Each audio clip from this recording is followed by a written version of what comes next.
said, my name is Rodger Wood. I don't use notes when I do anything, but I do to introduce. I may not make it seem to you. 71 years ago, I was born in an addiction, home of addiction. My father was a violent, raging alcoholic. And so if you came from that kind of thing, you'll understand some of the things I say and some of the things I talk about. My point in making that point there was simply that I want you to know I've been around addiction a lot. Growing up in it, I learned a whole lot of things that I didn't know I was learning. And that'll make sense to you if you've been through that. In my mind, as I grew up, I thought I will never drink any of this stuff. The only thing that comes of it is bad. Did you turn your lapel on Yeah. to the right? I think it's on. Look, make sure it's Okay, green. Yeah, it's green. It's light. green. Yeah, Yeah, it's on. yeah. Okay. But what happened to me along the way, at about 12 years old, I went out with my brothers on my first car date. That's because I owned the car, so they had to take me. And I didn't know what we were doing for sure, but we ended up coming out of Olin, Illinois, and we pulled off into a gravel parking lot. And I wasn't sure what we were doing. My brothers told me to keep my mouth shut, so I did. And they came out with a case of beer. And they started drinking. And I said, give me one. And my older brother said, boy, you too young. So I looked him right in the eye and I said, well, I'll tell Dad. You know the rest of the story, but he didn't want me to drink that beer because he thought it had too high alcohol content. So he sent my other brother back in and he brought out a little glass jar, or bottle, which they thought was not high alcohol, maybe none at all, because it was hard apple cider. Well, it was 80 proof is what it was. And I drank it. And for the next 10 years, I pretty well stayed daily drinking and get drunk as often as I could. And there's a lot of reasons why alcoholics do that. You know, brother back here asked me, or said, somebody asked me the question, why don't alcoholics just quit after they drink a little while? That's not possible for us. We kick in some things. I wish I had time to show you what we kick in. I'm not normal. You see, I've been clean now 50 years, but I'm not normal. If I go out tonight and decide to drink one, it won't be very long till I won't be a pastor long. I'll probably be a prisoner somewhere, because I kick in things that I don't seem to have any control over. But through my life, as I said, 10 years I spent in alcoholism. And I married at 17 years old. And I married a girl who was 16. And by the way, we're still married, 54 years. She had an influence in my life. She was the first Baptist I ever knew. I was raised Pentecostal. And she would try to get me to go to church with her, and I had nothing to do with that. And you may say, well, why? Was it because your dad's an alcoholic? No, I really went the other direction. I loved church when I was young. I sang in church. Sang in a quartet. Loved every minute of it. But something happened to me along the way. And that's where I want to center this today. Because you got to start. You know, I've been doing this 30 years. I'm serious. I could stand here and talk for 10 hours without stopping on the subject of addiction. I could give you all the statistics and all the facts, and I do sometimes with my clients. You know, every fifth addict in any group I work with, I count them all. 1, 2, 3, 4, 5, 1, 2, and I say every fifth one of you will be dead in the next 5 years statistically. And that's true. 20% of all addicts will die in the next 5 years. But it doesn't have to be true, depending on what we do with our lives. And so over the years, I began to wonder, I don't know why I do this, I never use it anyway. But over the years, the question came to me all the time as I've treated this disease, this problem, whether you call it a disease or not. as I've worked with addicts, I keep wondering, what happened? I look at my own life, but I couldn't tell you for years what happened to me. I love to sing in church. I love going to church, every part of it.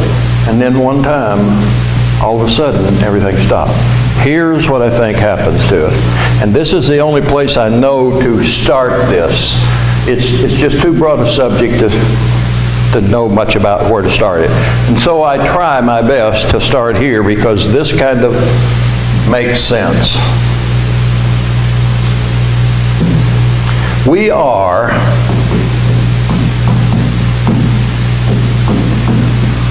in my opinion, trichotomous beings. So if you get nothing else out of this lecture today, you increase your vocabulary. Trichotomous beings. We are a three-part being. I am a body, soul, and spirit. And to the degree that my needs are met in each one of those, to that degree I have capacity for happiness. If you take away any one of those, I will limit my happiness in life and my satisfaction, my contentment, my peace, and all of that. We seem to spend most of our life right here. I want to take care of this body. And all of you look like you have. You got up this morning, at least you combed your hair and you groomed yourself somewhat, and probably ate. If you're like me, no one doubts it. So, but we take care of this body. And I kind of like my body. I'm an old man now, but it still functions real well. I took a load of wood to a guy yesterday. I mean, I can still function. Cut wood with a chainsaw and all that. I take care of my body. And I take care of the rest of everything about me. What little hair I got left, if you notice, I tried to put it in some form this morning. But this old body is limited. And my body, no matter what I do to it, can't meet my needs for the soul or the spirit. How long do you all want me to speak so I know about where I am? You got about 2 hours. Oh. You said 3. Yeah.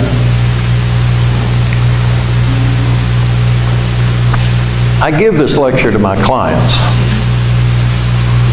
and have for years.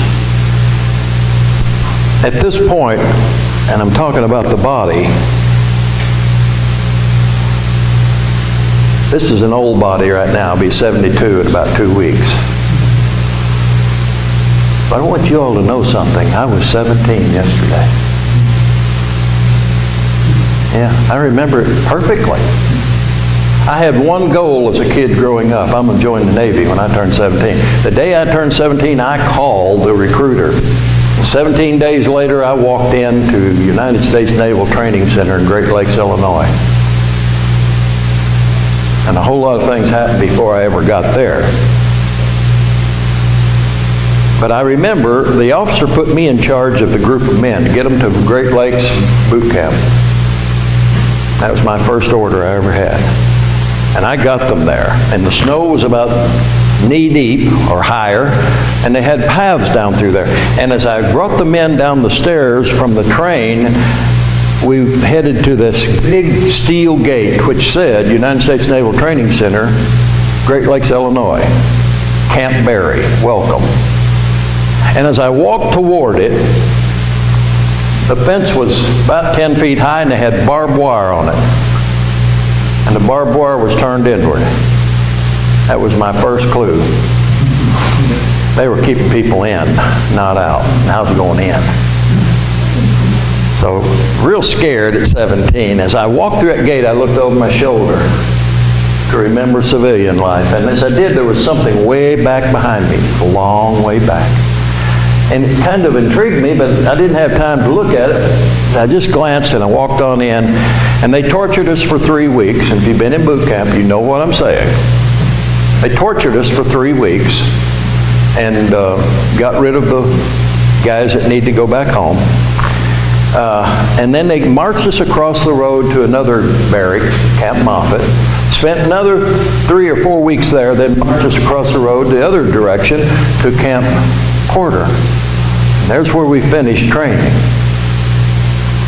And I got out of boot camp, came home, Southern Illinois, and spent 30 days leave, and that's when I met my wife. And I wrote, they were sending me to school in Pensacola, Florida for 6 months. And I was going to be a spy in the military. That's what I did. I couldn't say that for all those years, that's why I say it.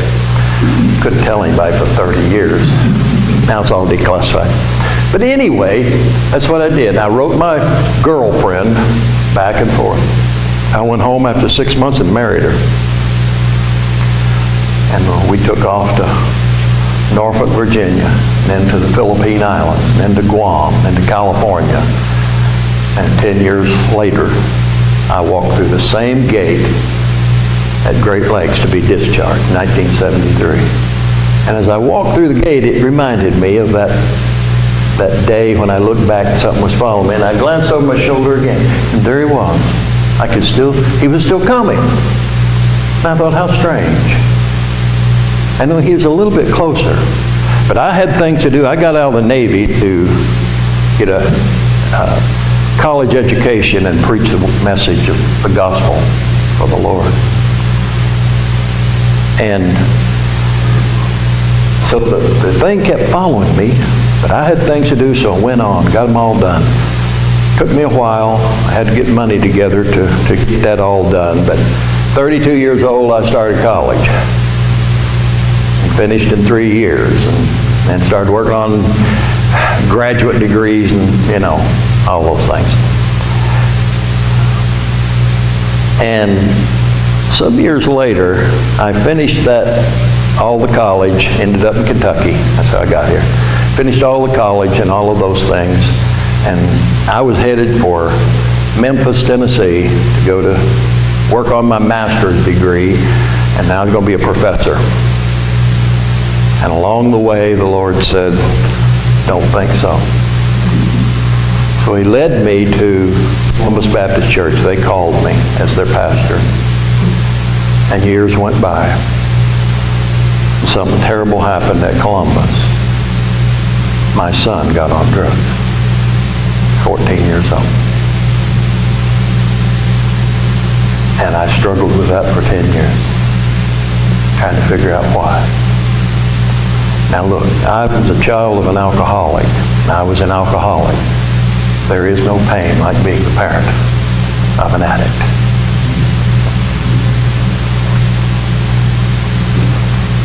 It rips your guts out to watch somebody you love destroy themselves.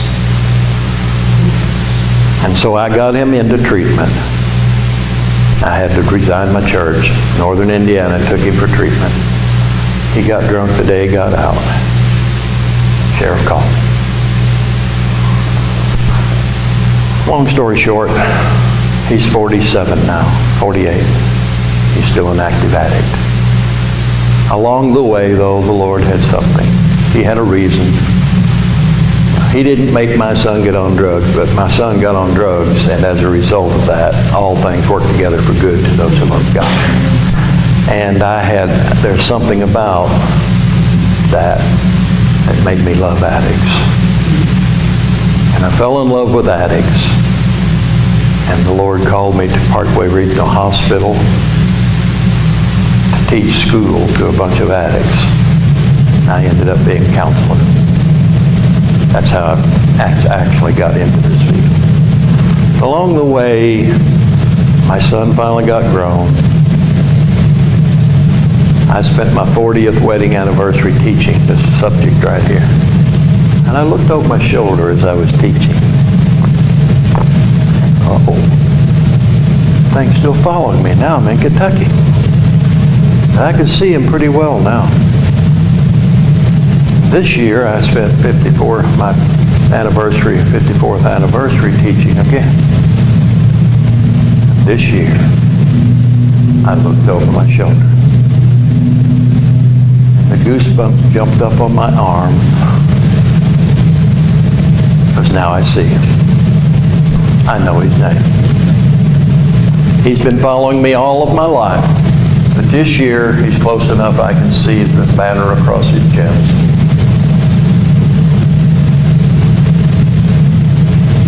I'm going to warn you, you better look back. He's following. When I teach this to my clients, I let them know.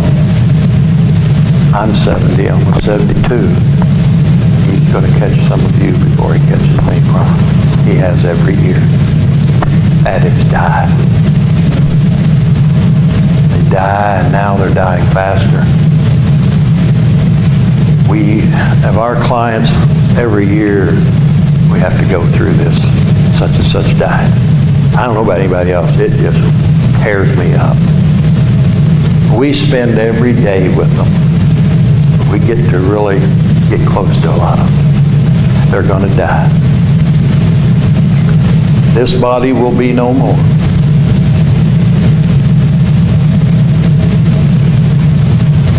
So I'm glad there's more to us than a body. Now, what happened to me as a kid growing up in the craziness of an alcoholic home? Scared to death. Everybody in our home was scared. We had 12 children. And we were scared. My mom was scared. I watched my dad knock her across the room many times to keep him from killing one of us. Go to bed at night with your head covered up so you don't hear the yelling and the screaming. And all the other things that go along with that.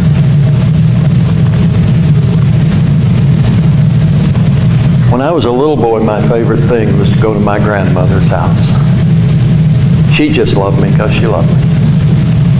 And she'd always ask when I walked in, "Now, Rod, you hungry?" Even if I just got up for breakfast, I'd say, "Yep." So I ate again. And as soon as I ate, my grandmother, who was the pianist at our church, she had no idea. She couldn't read one note of music. She called them the little black dots. So you have somebody, guest singer come, and he'd say, "Can you give me an A?" And she'd say, "I can if you show me what an A is." And he'd say, "Oh, I thought you were the I am." And she'd always say, "You just start singing, I'll catch you." And he wouldn't get through the first line, and she was already all over it was a gift of God. So every time I would finish eating, then she'd say, "Okay, you kids, come on." So we'd go in. We knew where we're going. We're going to the breezeway of the house. The breezeway is where Grandma's big upright piano sits. And what we're going to do is sing for an hour. And she's going to play all kinds of gospel songs. We're going to sing for an hour. And then she's going to talk to us just a little bit about the Lord. I loved every minute of it. And then at 12, when I drank my first alcohol, shortly thereafter, I knew I wanted three things the rest of my life. I wanted a car, a girlfriend, and more of that alcohol. But something happened to me. And so I say it this way. When you use drugs or alcohol, you lose. You don't know that, oops, that's a Greek letter. You don't know, but you lose. When you use, you lose. I didn't know what I lost. I went back a few days later and went to Grandma's and sang, but it wasn't the same ever again. I didn't want to sing gospel songs anymore. And I definitely didn't want Grandma to talk to me about the Lord. And I found myself not really wanting to go to church. And I went to church from the time I was a little boy. Dad did not make me go to church. I went to all three churches in our town. But what happened to me was I stopped liking that as much. And I got to where I didn't want to go down. I wanted to go down there, but I didn't want to sing and I didn't want to talk about the Lord. And Grandma would ask me, "Rod, why don't you come down anymore?" "Oh, I'm just busy." At 15 years old, I'm sitting in the Pentecostal church somebody singing up here. The windows are open. We had no air conditioning in those days. And I heard this sound. Wood. That was my nickname. I looked out. Here's my best friend, Jerry Jones. First guy I ever knew from Kentucky. He said, come on. I said, I'm in church. Come on. I said, why? Here's what he said. I got some girls and some beer. And I sat there about 30 seconds. And I got up and I went out and I never came back.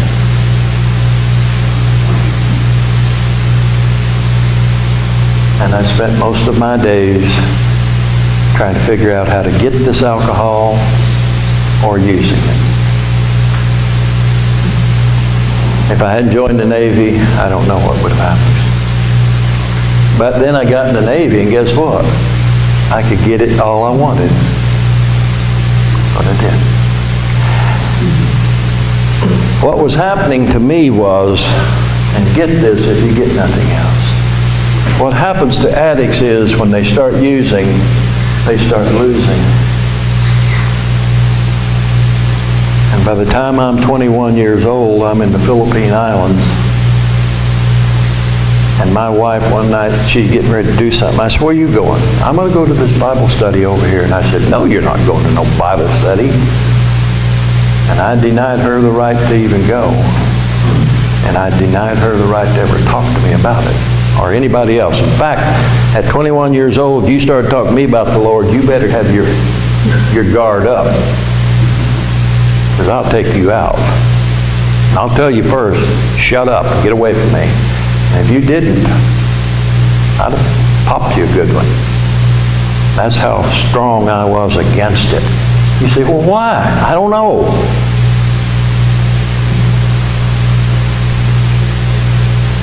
By the time I'm 21 years old, now notice this, there is nothing left in my spiritual side. And do you know what happens to a person who is missing a part of who they are? Now you create a vacuum in the soul, in the being. And that vacuum begins to draw something in to fill it. And what it draws in is everything, the five lusts of mankind, what it draws in. Just to feel full, but it's never satisfied with it. No matter how much you try to put in here, nothing works. You just get more miserable and more miserable. And then what happens to you? You become so miserable in your spirit that everybody around you treat like garbage, and they start pulling away from you. And you see, that part of who you are is the soul. The soul is that part of a mankind that gives them the ability to relate to others like them. And now we start pushing away those who love us. And more, I would say to my men that work for me in my section, I'd say, let's go drink some tonight. And they'd say, no, Woody, I don't think we need, I don't want to. It's because I'd be in a fight or something every night. They'd have to end up fighting too. So I got to where I had no friends. And my wife told me, Rodger, if we weren't 10,000 miles from home, I'd leave you. And guess what that did? Notice? It now created another vacuum. And the only thing I have left is a body. It had ulcers. And I'm only 22. And by this time now, it's all coming down on me. And I am feeling really horrible. I left the Philippine Islands by drinking a fifth of vodka. So I wouldn't be, I was scared to death of dying. Scared to death I'd crash. And I got home and started drinking again, but it had lost its joy. I was getting more and more miserable in life. And then I remember leaving the train station in Chicago, Illinois, with my wife standing out here, and I'm going away. And I looked at her. And I was all alone. Headed to the island of Guam, didn't know one single person, scared to death.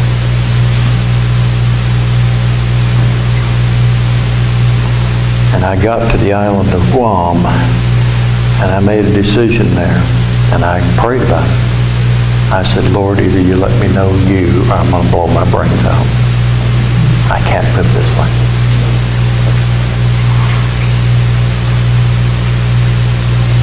And he did. He said, a second-class petty officer, by such miracles you can't believe. Sent him to me, and he quoted Ephesians 2:8 and 9. No other verse would have done it for me. I thought you had worked your way to heaven. When he gave me that verse, and I read it in my Bible, I couldn't believe it. And I went back to my barracks, got down on my knees, and gave my life to the Lord. And I've never been the same. Now, if I don't watch it, I'll preach, so. Now, the body's damaged, the spirit's gone, the soul's gone. This is what happens to addicts. Now, this is when they come to Riker and me. This is who we get to work with. A dead person walking around in a body. That's who we work with. So we do an assessment on them.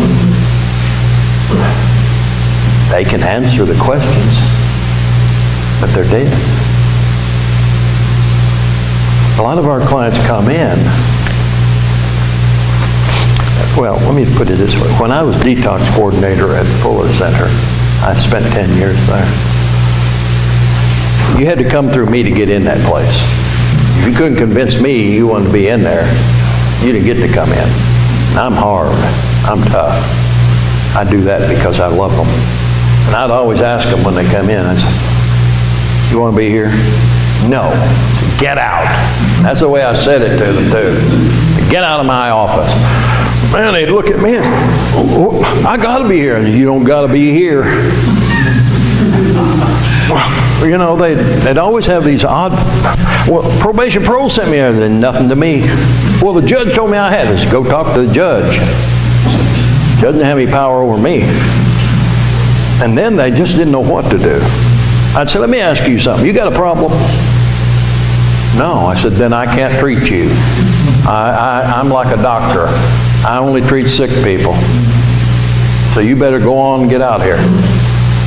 Oh man, what can I do? I said, tell me you got a problem. So what are you doing here? Well, parole officer. Why? Well, I showed up dirty in my drugs. Oh, you use drugs, huh? Do they ever cause you any problem? Well, yeah, that's why I'm here. Oh, so you do have a problem. You know, that which causes problems is one. Yeah. So now you're telling me you got a problem? Yeah. Oh, well, I can work with people who've got problems. So now they know where we stand. Then I do an assessment on them. I say, yep, you need to be here. Now look at them. I said, I'm going to tell you right now. You mess up back there one time, I'll kick you out of this place. Okay. Okay, go on back. I wait a week, and I walk back through there. I find him. I walk in and say, hey, how's it going? Pretty good, Roger. It's a lot better than I thought it'd be. Now, before I ever send him back initially, I ask this one question. It's the last question I ask him. When's the last time you prayed? I don't know. I don't pray. I haven't prayed in 10 years. Okay, go ahead. Then I walk back a week later and I find him. How you doing? Pretty good, pretty good. And I ask a question. When's the last time you prayed? 90% say this morning. You know what's happening? Spirit's coming back. Give them 30 days and sometimes you'll walk back through there trying to teach Bible study.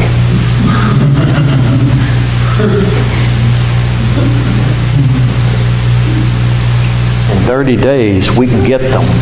We can get them to start seeking God again a little bit in their lives and start trying to fulfill a spiritual side. They don't know anything yet. Unless now and then they come to us. I've led many of them to the Lord in my office. Most of them are just now starting to at least maybe try to listen a little. Frank and me 2 weeks ago, we were over in the office, and here come the RA in there and said, can you come over here? I thought, well, they're probably getting in it, ready to get in a fight, so here I get ready. And we go over there. No, they're not in a fight. We have a guy who thinks he's committed the unpardonable sin and he has no hope at all in this life or in the life to come. Now, we didn't try to do any of that. They just came and got us. So we worked with him a little while. And by the time he left, which was just 3 or 4 days ago, he told me, he said, I got to find a church to go to. I know I need that. And we gave him hope. The spiritual side comes back when the drugs stop. When they come in, they've lost everybody. They don't want anything to do with them anymore. That's the one thing I wanted to bring out with my notes. I want you all to keep this in your mind. Think about it. The addict today is the leper of the Bible. True. And nobody wants to be around them. Stay away from us before you hurt somebody. We'll catch what you got, or you'll give it to our kids. And so we shove them outside. And that's how they come into us. There's no people for them anymore. Some of them come in there, they don't have a cent in their pocket. They have the clothes they're wearing, and they may have worn them 5 days before they got there. And they don't know how to even talk to people anymore. So I always eat my lunch. When I worked out at the main unit, I ate my lunch. I sat in the same place every day, right in front of the garbage can, in a corner. I do that because I'm a child of an alcoholic. Therefore, I don't feel comfortable with anybody behind me. So they won't get behind me if I got the garbage can between me. So, and then the reason I sit there is to watch everybody coming in, and they always come in right here, and they all do the same thing. They walk in with their heads down, glancing up. They just stand there. And one of the other clients will get up and walk over to him. Hey, man, just get your utensils here, and they'll serve you. And come over and sit with us. Now their head goes up just a little bit. And you'll observe them walking over. They'll sit down there. And people will talk to them a little. Some of the clients have been there a while. By the end of the meal, his head's back up. He stays to himself, though. In group, you enter my group, I don't care if you don't talk at all, you're going to talk. We're going to work. I'm going to deal with you personally. And by the time I finish that group, heads up. They usually, I don't talk in front of everybody. I said, why not? I don't. We all get through, and I let them know, hey, by the way, you do pretty well talking about yourself. Don't worry about it. What are they doing? They're starting to contact with people. By the time they finish that 30 days, sometimes they're the ones that, you hear a bunch of people laughing. Who's going to be? This guy that couldn't say a word. He's the life of the party now. The soul starts to come together again. When they finish 30 days, they're almost a person again. Now, I want to make one thing clear. The reason I do what I do, coming to churches and doing it, I want you all to know this. There's only a few churches. I offer my services to anybody free of charge. If they want to pay me, they can pay me. If they don't, I'm okay with that. But almost no church called me until this last year. I spent 8 months, the last Sunday of every month, at First Baptist Simpsonia, from January through August, teaching. And I commended them to high heaven. I love your heart that you care about this whole section of people that nobody's ministering to. You know what they need when we let them out? We need a church like this to send them to. I wish there's some way we could have contact with a pastor that he could come and visit them a little before they get out, because they're scared to death walking to church. They feel worthless. They don't feel worthy. They feel like everybody's looking at them. That's why they come to my church every third Sunday. I have 20 addicts sometimes.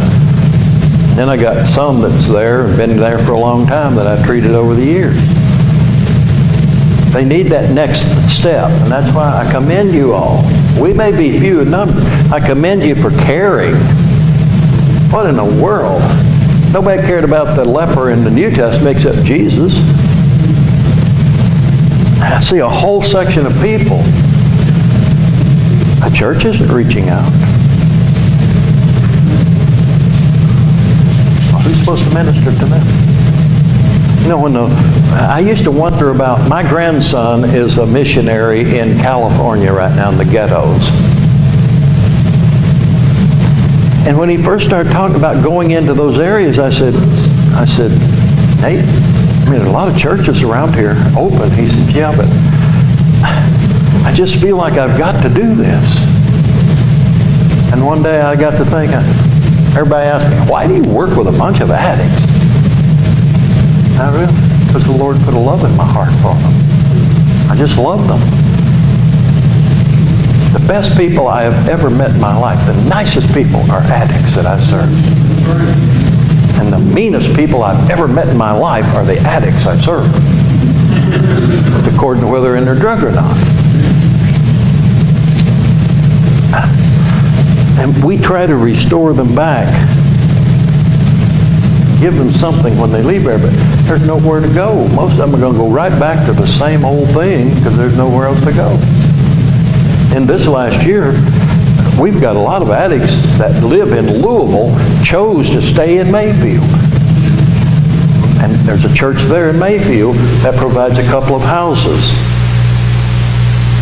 And then some churches give to, some of them have no money, cost $100 to get in there. And they help them find jobs and various things. And a few churches are willing to give a little to help. So what I'm saying is, when they leave us, they feel like a person again. They have nowhere to go. But the same old thing. So my work in these last years of my life is to try to convince churches to, come on, let's love somebody. You're going to get hurt. But how many of the apostles did not get hurt for serving the Lord? We can sit in our comfortable church and never go around them and, oh, we're okay. But somewhere, you've got to have a heart for them. And so, this is one of the reasons, a big reason, that addicts get to the point that they're in. When you meet them, they're already gone most of the time. I mean, they're out there. And when we get them the same way, but we give them that little bit of dignity back. And you know what I deal with most in my everyday is forgiveness. I say, you think, will your family forgive you? Yeah, but I've done it to them so many times. And they keep forgiving you. Yeah. They think God forgave you. Oh, yeah. When are you going to forgive yourself? Oh, I can't do that. I said, oh, you're greater than God. Your standards are higher than God's, huh? So, every now and then they think, oh, well, no. Well, how about forgiving yourself and let's go forward now. You can't change the past. It's written in stone. We've got to go forward. And if we can convince them, maybe they'll go for the next step, maybe a long-term treatment center. Give them a little bit extra, a few more months without using, until they can get some of that person back. I call this lecture, Who Am I? And the reason I know this, because this is me. I lost me at 12 years old. 10 years later, through the mercy and grace of God, I found me again. And I found my purpose in life, which I never thought would be an alcohol and drug counselor. The one thing I wanted to stay away from the rest of my life was anybody to have anything to do with alcohol and drugs. And so the Lord let me have a son who was an alcoholic and drug addict.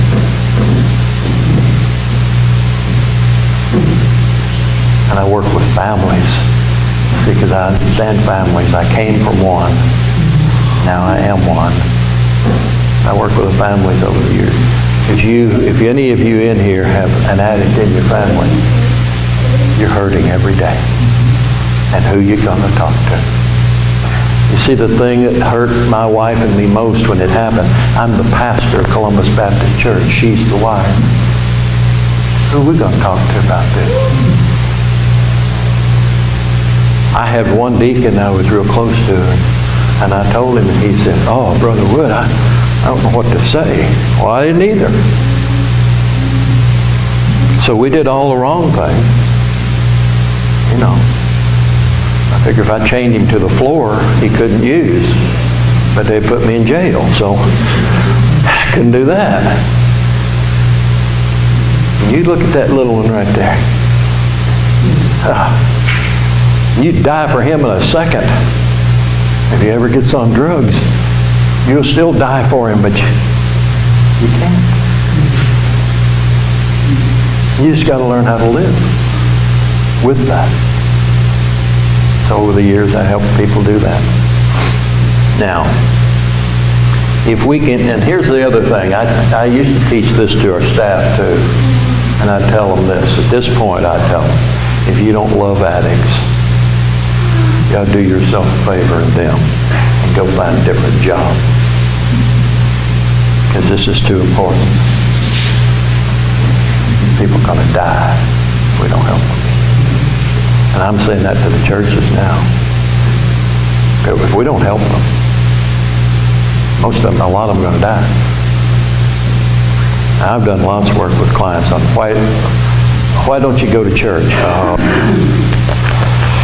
A lot of them, they just feel so worthless. And then a lot of them say, everybody's looking at me when I go there. I say, you're not that important. They're looking at you because they heard the door open. They need to realize that, hey, we're not against them. We just know what to do with them. If we can put some Christian love out there, or we just love them. You know, some of them, they're hard to love. I one show up at my church this morning, his shirt wide open, chewing tobacco. You know what? I don't care. We got to care about them. We can teach them how to act. We can get them saved. We can minister to their needs. Just a model. Give you some kind of handle on what we're dealing with here. I could go in 10 directions right now. The shame that the addict carries. The shame is unbelievable. You think, well, they just don't care anything about me. Oh, they love you with all their heart. They break down in my groups and bawl like babies because of what they've done to their mother. Had one from this area right here last month. She'd hit her mother. Never did that in her life. And she's high on meth. And her mom came in trying to get her up. And she just went out of control and hit her. The only thing she wanted to really do is die. Her mom forgave her. And by the time she left, they'd had a couple of meetings, I think, with you. One of them. She's ready to try again. Folks just got to love them.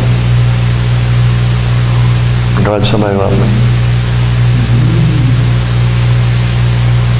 Question? I've got several. I'm going to take it quick. So if somebody wants to go before me, please be doing that.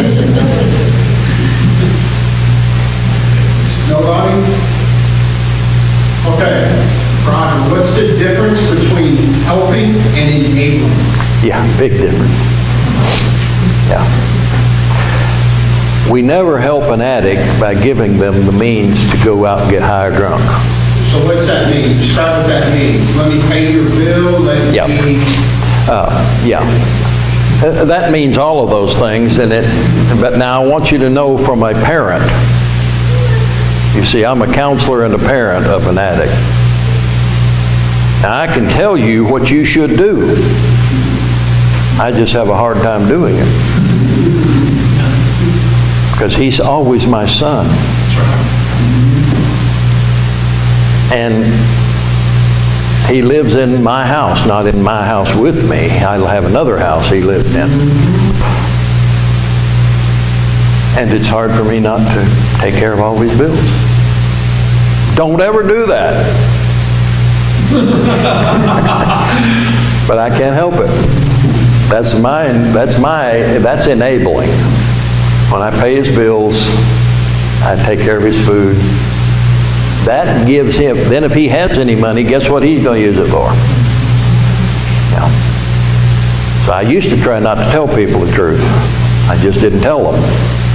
Now I just, look, if you're the mother or a father of a child, it's almost impossible for you not to enable them.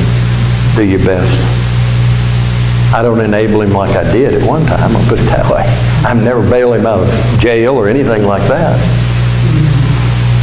But when it comes to, he calls sometime, Dad, I'm hungry, I don't have any food.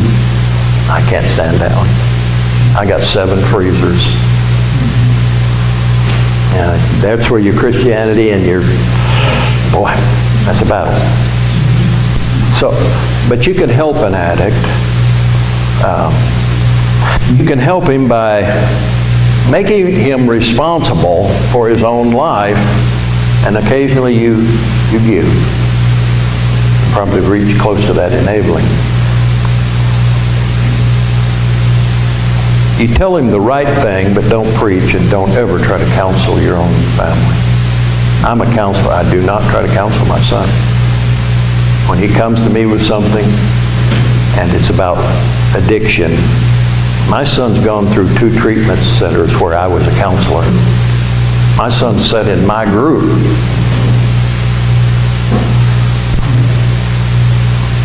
But I don't try to counsel him. Because he'll always be my son. I'll always be his father.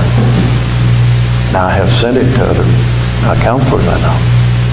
Talk about the issues he has. And I've gone into treatment with him. Koala required that the family spend a week on campus doing therapy. That's when I knew I wanted to be a therapist. And I know I didn't answer your question. It's too hard. I don't know it. Obviously, I don't know the answer. I think you give like a very good, real response because as a parent, we can oftentimes look at other people and say, well, how in the world did you do that? But they are a parent of that child, and the lengths that parents would go through with their child, how could you ask anything different of them? Yeah. In that position? So that's a really good response. So anybody else got a question? Because I got more. I told you I'd take notes.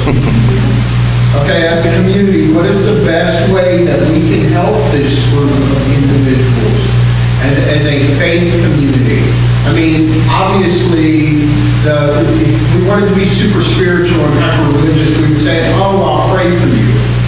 Okay, now besides that act of prayer for somebody, that is a good thing, but how else can we help besides prayer? Yeah.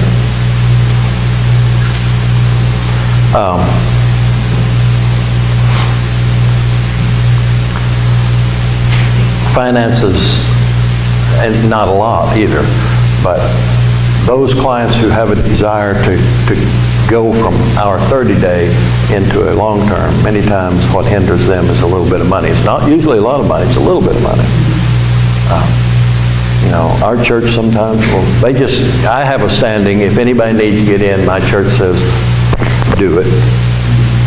And it's usually $100. That's what it costs. And I just give it to them, and then my church reimburses me That's just one of the ways. Occasionally they go somewhere it might require a little more. But the financial side is one good way. Occasionally we have clients come in there, they have nothing, literally nothing, that were not for a few churches that help. So that is one way, and that's not the major way either. The major way is some way we need, and I don't have this perfect answer, we need some way to connect clients coming out of treatment with the church. Now the way that I've worked with that and helped our facility do that is to find churches in the area that will let them come like once a month. And I can tell you where they'll sit. They'll sit right in the back. And I will honestly say this, in all the groups I've had, and that's been over a period of years now, I have never had a church member behave as well as those clients have. But they're going to come in with earrings, tattoos, facial tattoos, maybe the ears with big rings. And a lot of them, I've had clients say, Rodger, come to your church. I don't have any clothes. I said, what you got on? Clothes. I said, that's perfect. I said, I'm about the only person who wears a suit in my church. So we're not interested in that. Cover your body up. We don't care what you're wearing. And as often as we can, we try to have them to our church for like a dinner or something. You want to be blessed as a church. Just invite that group. And they'll eat now. You better prepare a bunch. But they'll eat and they will just praise you to high heaven for inviting them. And they thank us and thank us and thank us for letting them come to their church, to our church. That's a big thing. And you say, well, we're a long way from you all. No, my church is farther than this. They come 20-some miles to get to my church. And then they go to a few right there in town. But I always ask them about the churches. And the only ones that they don't care about going is the preacher wants to preach on addiction that morning. You know, can we just love them a little while before we beat them up? You know. You know, I just preach the sermon I'm going to preach in my church, and I don't worry about that. I do make sure that they hear the gospel while they're there. But believe it or not, we have clients out of these cities that they have never heard the gospel. And they really don't know much about Christianity. And some of them even think they're atheists. But I seldom ever let one get out of there being an atheist. You know, occasionally. So I don't, did that answer your question? There's some other things. But. You actually touched on a couple more things, another question of mine. So, like, we're given descriptions of those that would come in, and one of the things that I often run into with people that I'm talking with is just a stigma. There's a stigma around addicts. And most often when we bring up the term addicts, it most often goes to drugs. Forget foods, forget the addictions that we're dealing with. We got to see meth or heroin as the enemy instead of the addiction. Yeah. And it's very hard sometimes to convince people to see someone as human instead of their behavior. Yeah. Yeah. So what is the best way that we can, how could you encourage us to not only to see them as human, but to minister to them as human and not judge them, like see it as a judgmental stigma? Get to know one. Just get to know them. I see, when I meet a client, they come in, they're in my group, and I say, what's your name? They tell me. I say, where are you from? I say, what are you using? Such. And then I just talk with them. If there's nobody else in my group, I talk with them. I look them right in the eye, and I talk to them. Then I tell them who I am. And I look at them and I say, I want you to know, glad you're here. And I don't know, there's something about it. Maybe it's the body language, but they'll do anything for me then. I mean, because I care about them. I tell them I care about them. I want to see them die. And a lot of them don't know how to handle that, because it's been so long since somebody said, I care. And I think that's what we just need to care. We're so prone to be comfortable. I've termed a new thing in my church, comfortable Christianity. That's what we like. But we can't have this world sometimes being so comfortable. And these are such lovable people. Even the knotheads are, you know. You just got to work with them. So they will respond if we'll show them genuine love, that we really do care about them.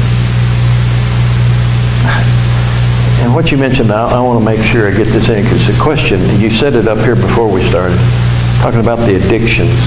I'm just going to recommend a book to y'all. It's an old book now.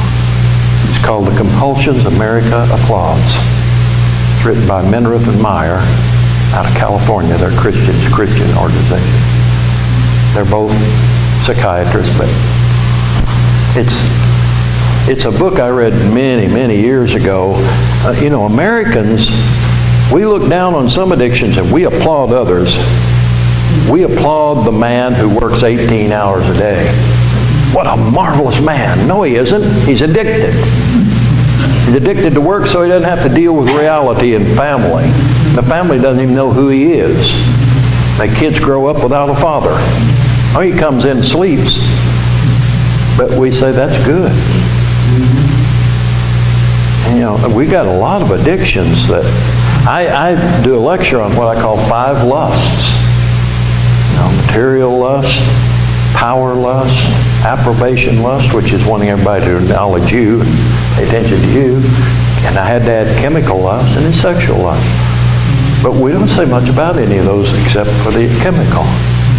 We don't look down on the person that works all those hours, or the person that's running around on his wife, and you know, and we don't even pay much attention to that anymore. Or the sex addict, we don't pay much attention unless he bothers a kid. All of those things. But buddy, that addict, worthless people. They don't even know who they are. So that's what I've done in my church. I've made them aware of who these people are. And with my heart for these people, it rubs off on my congregation. And they've grown to love them over the years. In fact, we get it. Well, can the client come on that when we have a dinner or fish fry or something? I said, yeah, I can get them. So they want them there. It's scary at first. Because they're a ragtag group sometimes. I sing with them. When I find one that can sing and likes gospel that's raised in the church, they come to my church, I hear them say, hey, come up here and sing with me. You know, people say, well, you have an addict singing. I don't care. If he's willing to sing a gospel song, who knows if we might get the gospel out of it. It's not so finicky. And you know, I dress like this, but I dress like this, I'm 71. When I started pastoring, everybody wore a suit. I just feel comfortable that way. Wednesday nights I don't, but you know, sometimes they'll get the idea that, well, they're not dressed right. So, we got to let them know these things. More than anything, we got to love them. We got to care about them. We got to minister to their need, even if their need is dirty. Does that help? It does. I only know how to speak one way. That's from my heart. I've got one more. Because I think this will help all of us that's in here. So, we've got to love them. We've probably heard this phrase 1,000 times in the last year, you know. When, at what point in time do we protect ourselves? At what point do we say, I have done 300 things, I have gone out of my way, they have abused me, they have beaten me, they have thrown things at me, they have done A, B, C, D, E, F. At what point in time do we say this is enough?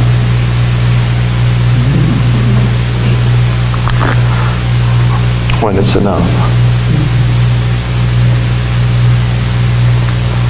And I have ladies that come in that've been beaten by men. Now, let me add this at that point. I'll try to get back to the question. Somehow I go to New York City before I get back, but ladies stay with these guys thinking it's the guy's problem, and it is. But the next one they get is going to be the same problem. That's not about the guy. Those of us raised in alcoholic homes that came out of addicted homes and dysfunctional homes have a tendency to attract the wrong person to us because we're so unhealthy and our needs are so great that down deep inside we're trying to rescue everybody.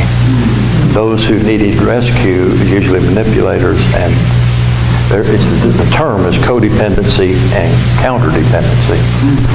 And those coming out of those homes almost always will find the wrong person to be with, who will take full advantage and use them, abuse them, and throw them away. And then this person feels they're so desperate that some of them, I've had 2 ladies in the last month, all their teeth are out when they came in, knocked out. Guess who they're going to go home to? Guy that knocked their teeth out. And we work with them. Why are you going to do that? And here's what it comes down to. Here's the ultimate answer. I can't stand to be alone. I'll put up with them beating me to death before I put up with being alone.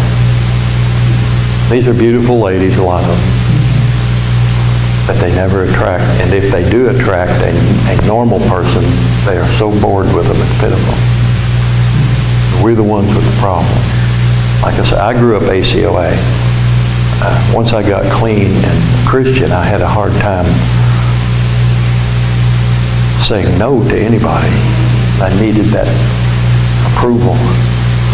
And then people would take advantage of me. My wife would say, why do you let them do that? I didn't know. Felt the Christian thing to do. And that was my childhood stuff. Let me give you all a little thing I do here. It's almost getting to therapy, but I want you to imagine getting in your car. Let me leave here. You're going to drive back to your mom and dad's house. You say, well, they're dead. Well, just imagine them being alive. You drive back to their house. You get out of your car. You knock on the door. They open the door. You walk in, and you turn around to talk to them.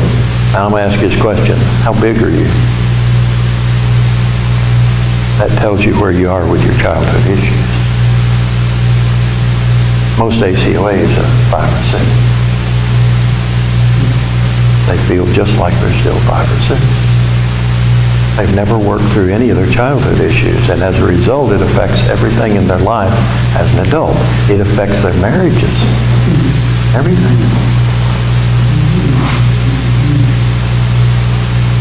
Another counselor and me and Rodger have been talking about something. Just imagine, I'm your pastor. I've been counseling 30 years, and I say, okay, let's all go back to the back room, and we form a circle. And I said, what's your name? You tell me. Tell me about your life. Well, they're going to give me surface stuff. Now I'm going to look her right in the eye. I'm going to say, tell me about your dad. And something special is going to happen because I will see it. I'll know what her relationship was with her dad already. She'll show me with her eyes. And I'll say, did you get along with that? And I start asking her a few questions. I'm going to tell you right now, we won't have any, what do they call them now at the prayer meeting? Unspoken. Now you imagine a pastor doing that. I haven't tried it now. I'd still like being where I am, so. But why can't the church speak a prayer request? We don't even trust each other. And we're trying to tell addicts and everybody else in this world to trust the Lord. They don't know how to trust each other. They don't trust you as a pastor, probably. I don't know you all, so I'm just saying that. There's probably people in my church that don't trust me. They don't. And I've been there 19 years now. Just imagine, though, this is what I ask addicts to do. I ask addicts to do what Christians can't do. And so I learned, this is how I know them. I know their hearts. But we don't know each other's hearts. And we're the ones trying to minister to these people. Just something to throw out at you to you think a little deeper. It's really neat that you mentioned that. I was talking this morning in the message about speaking to one another, songs, hymns. And the Psalms, one of the things I said is the church should be able to speak to one another in Psalms. And that doesn't mean that we're walking around singing the Psalms or talking to each other, reciting the Psalms. But if the Psalms were honest and they're transparent, why can't we speak to one another like that in the church? I don't think that's real important for, like you said, to develop trust with people that we want to minister to. Yeah, that's a definition of friendship. Sharing with another person something you can't share with anyone else, which says, you're so special in my life, I can talk to you. Man, we need something. We need to practice on ourselves and then go out and see if we can tell people about the Lord. Now, these are old man things. When you get old, you think deeper than you used to. You're able to look at it in a different way. But the addict, we're not going to ignore him. It's everywhere. Almost every family and every church has someone they know that's addicted. And those babies, it break my heart. Those babies that come in there.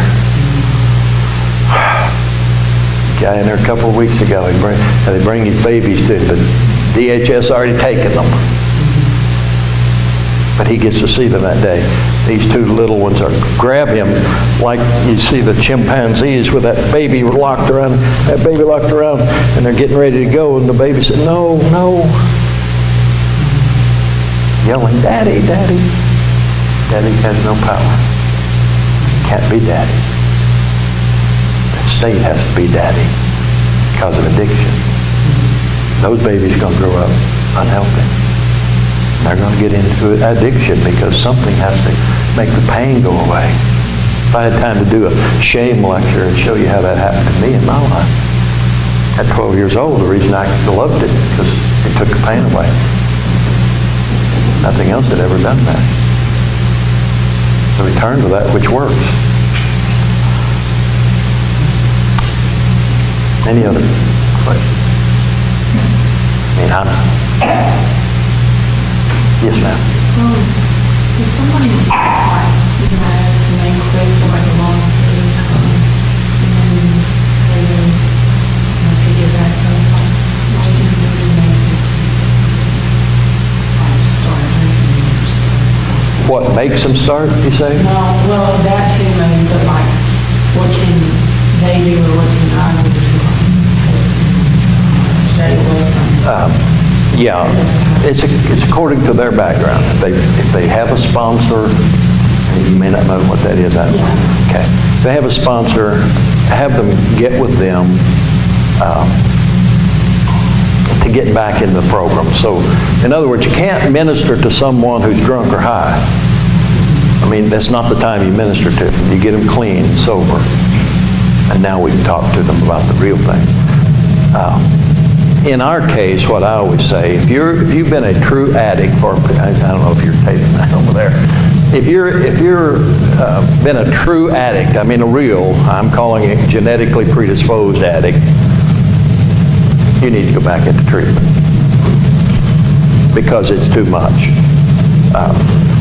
Our brain's like a computer in that we have a program. And our program says when you hurt, when you're angry, when you do this, you push enter. Now the program, what's it say? Drink, drug, drink, drug. It's not going to ever say anything different because that's your program. What treatment does is reprogram. We teach you some other things to think when this happens. And now at least you've got an alternative. And people don't realize it, but the clients always ask me, what does talking about it do? I say, I don't know. It just works. Who cares what it does? It works. If you come to me before you go relapse, you won't go relapse. I'll give you another alternative. So I don't know if I answered that question. Sometimes I complicate things without trying. Addiction is really a complex thing. Things are going on there that the average person has no concept of. That's why it's just, my wife has never been an addict. My son will do something, she'll say, why does he keep doing that? There's only one answer, he's an addict. Addicts do not think like normal people. You'll never hear this anywhere else, I guarantee it. If you've been in treatment, you didn't hear it. Normal people have a way to operate in life. Normal people have problems, just like addicts. When a normal person has a problem, they start to think about it. They think their way into a solution, apply the solution to the problem, and move on. Give the addict the exact same situation. You say, well, he says, I got a problem. And so you say, well, think. That's what people tell addicts. You just told him, go use drugs. He just hits the enter, and it says, use drugs. All problems go, and they do. And I used to ask clients, patients, I'd say, why do you think the addict does that? I don't know why. I said, because it works. If you take any problem, if you get high or drunk enough, you don't have a problem anymore. It's not solved, but you don't have a problem. And see, normal people don't think that way. So I'll give you this in a statement. Normal people, given a problem, think and it changes their actions. Addicts have to act and it changes our thinking. Totally opposite of normal people. You see, I have plans, everything in my life, I always have plans back in my head. What do I do if? Now, if I have the plan, I'll apply the plan. But if I don't have a plan, as an addict, you do what works. Get drunk or high. It never is going to make any sense to normal people. So I try to teach you, you can't do what normal people do. Get your plans ready before you get out of here. What are you going to do when you get out if your buddy comes over and he's got a whole handful of your drug? What are you going to do? I can tell you what you're going to do. You're going to use it. You're going to forget all of 30 days of treatment unless you have a plan. When I get out, if somebody comes to that door, here's what I'm doing. Slamming the door saying, get out of here. Then when he comes, you'll slam the door and say, get out of here. But without a plan. Those are the subtleties of addiction that you don't get taught.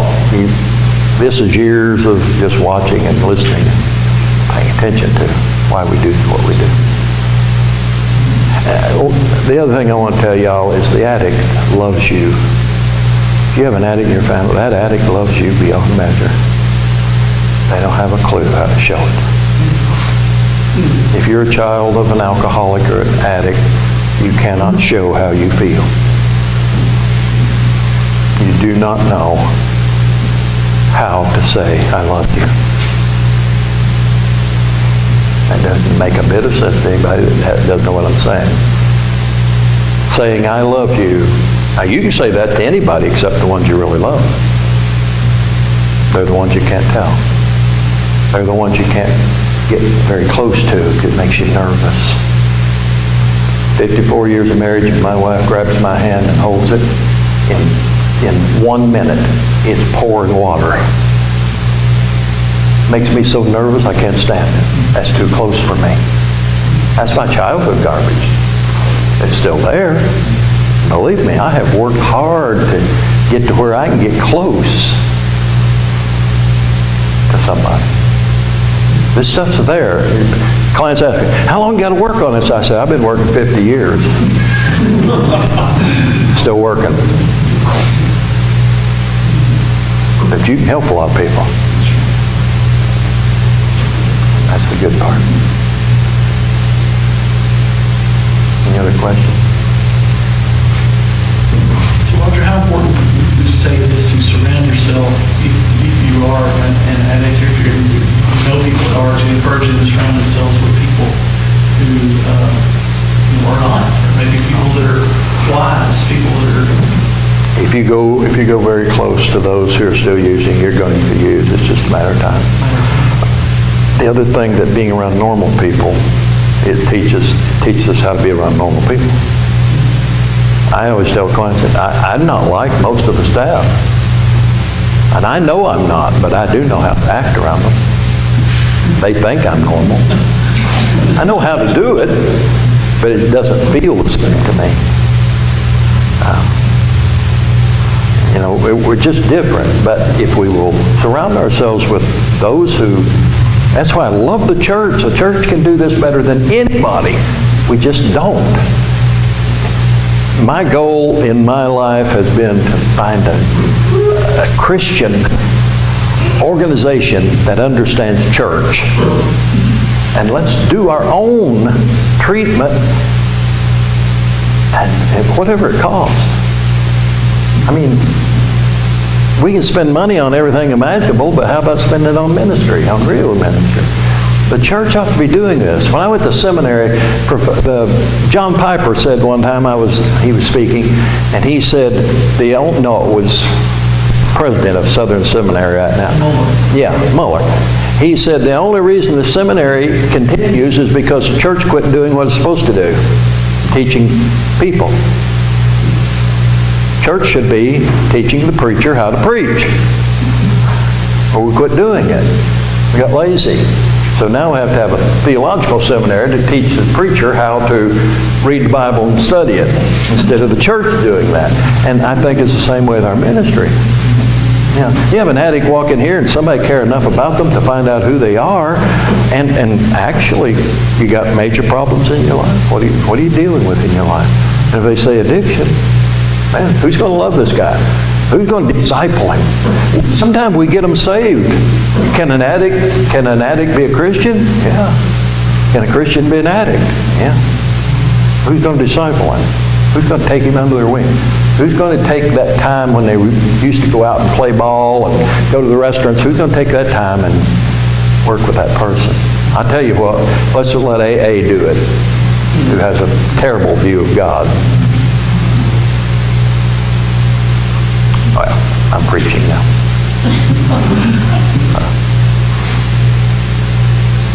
It's hard to get an addict to break the door of the church. Say that again. It's hard to get an addict to come to church with you. Yeah. And be comfortable. Yeah. You know. Yeah, and it's so hard to get them comfortable. My son's uncomfortable at Christmas and Thanksgiving with his own family. See, I understand that. That's the definition of an addict. They're uncomfortable wherever they are. They're just uncomfortable. We've never been okay in our own skin. At 5 years old, when I went to school the first day, I knew I was the weirdest guy sitting there. There's something wrong with me. And we feel that way in most cases. But if we get saved and I mean really discipled, you got anything to do in the church, just call an addict. He'll do that and 4 other people's work too. Because we're geared. I'm 71. You can tell. I'm still hyper.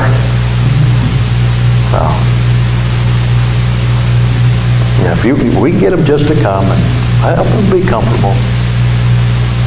Don't get too tight. Now, don't everybody in the church run back to him, because now he feels, whoa, I'm really weird. Hear that, Karen? You just love it. I think the key to all of this is, can we love them? And can we say, whatever you've done, it's gone, it's past. We're not holding it against you. But we're going to watch you because you're not taking our laws out of pocket. That's reality. And some are predators. Some addicts are predators. But some of them get saved, too.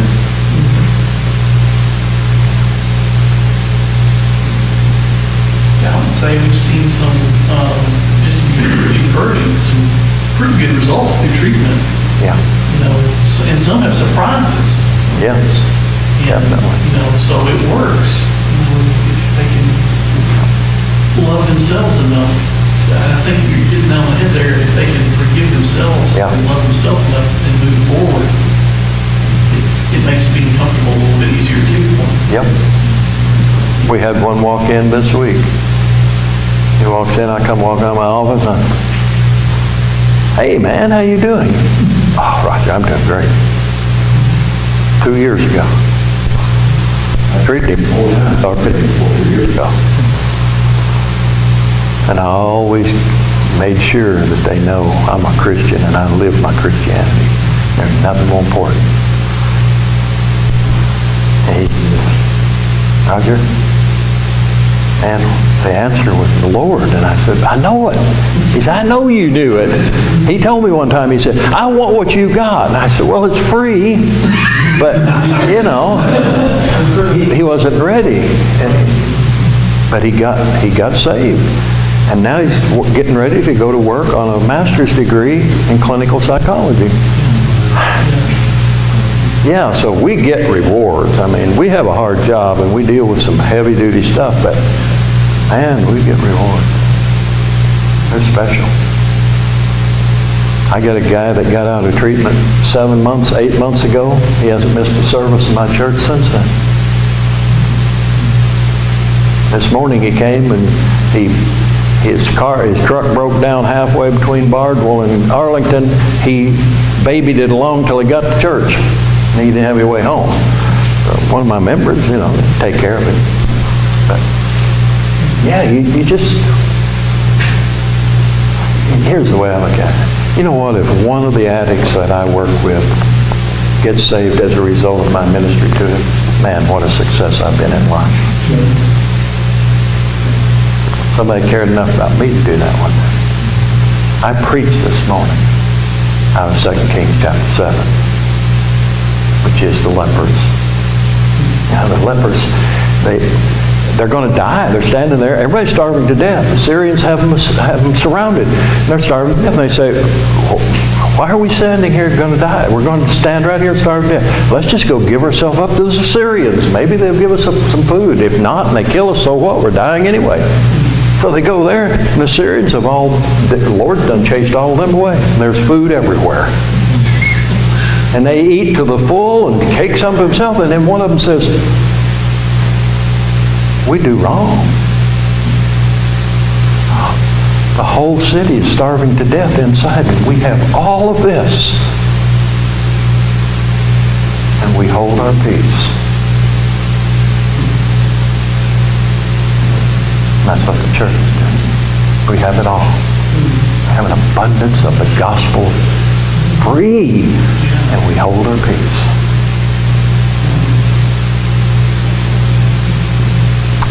So, that's my ministry. I love these addicts. And some of them are alive today because we spent an extra time with them. We went out of the way.